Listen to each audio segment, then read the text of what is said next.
What's up, y'all? Say, man, I just want to talk about this fight. We got Erickson Lubin. We got Lubin taking on Ortiz, man, in Texas, in my home state.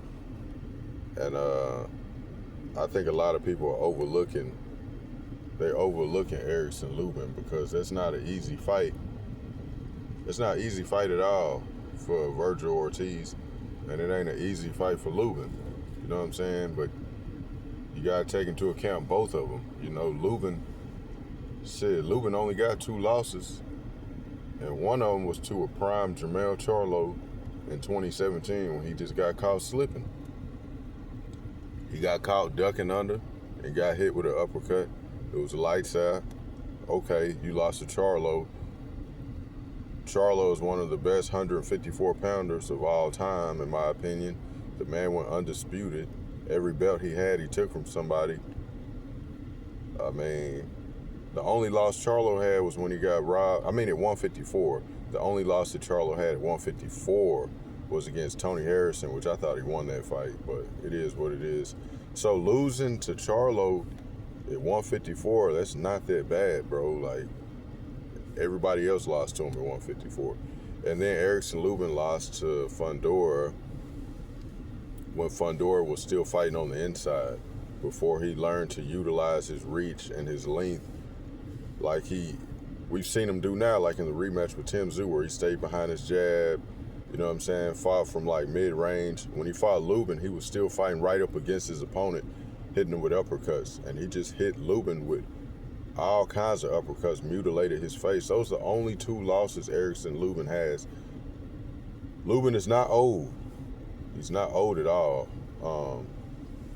I think he's like just in his early 30s, so he's still in his prime. You can't count him out. Now, Virgil Ortiz, man, very, very tough fighter, a lot of power. Virgil Ortiz can leave himself open sometimes. He did it.